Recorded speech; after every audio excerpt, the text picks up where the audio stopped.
These cuts are not smart. They'll hurt our economy and cost us jobs. And Congress can turn them off at any time, as soon as both sides are willing to compromise. Message? It's not my fault. President Obama continuing to blame Congress for the sequester taking effect. So how are Republicans reacting to the finger-pointing from the White House? Joining us now is Republican Congressman from Pennsylvania, Mike Kelly. He also serves on the House Ways and Means Committee. Congressman, thanks a lot for joining us this morning. Tucker, thanks, John.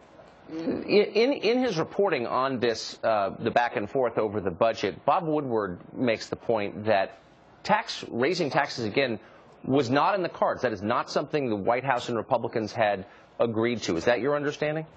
That is my understanding. And again, this is the president's idea. And we knew we had to cut in some way, and we couldn't get to it through the super committee. So this was across the board what both sides decided on. I think this is kind of unusual or strange. But again, this is a president. This is the Obama drama. Every day, every week, there's something new. He's running out of time to blame President Bush, so now he's blaming the Republican Congress. There's things that we have to do as a people. We know that. But listen, this is a chief executive officer. Why wouldn't he want to take that on? We've offered him the opportunity. Mr. President, you make the smart cuts. You're the smartest one in the room. Why don't you make the smart cuts? You keep saying this is a dumb idea. We agree. It's not the way we should do it. I've run a business all my life. I've always gone to the people who run the business and say, guys, we've got to cut back. Tell me where we can cut. Tell me where there's duplication. Tell me where's there waste. But, Tucker, honestly, if I were to say to you, we're in really tough times, you're going to have to find a way to cut 2.5 cents out of every dollar you spend, you'd look at me and say, Mike, I thought you said we were in tough times. 2.5 cents? Really? Now, it can be. It's going to have some effects, but we've got to look at this really the right way. Now, budget experts are saying that the administration actually did have some flexibility in choosing what to slash and what to save. Is that your understanding? That is my understanding. But again, this is a president who he likes running for office, but he doesn't like running the country.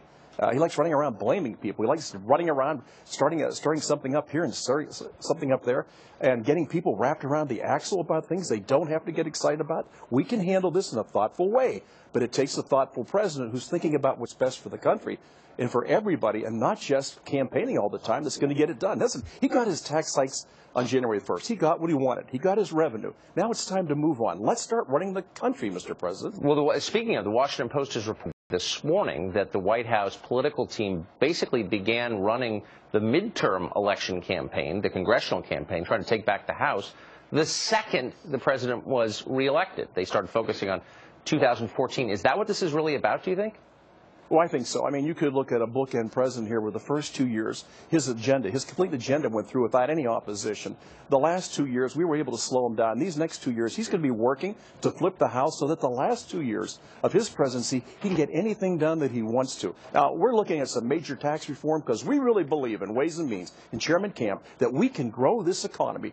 So it needs to be very robust and very dynamic. We can do it through pro-growth tax reform. And we can do it. This is a great country with great opportunities.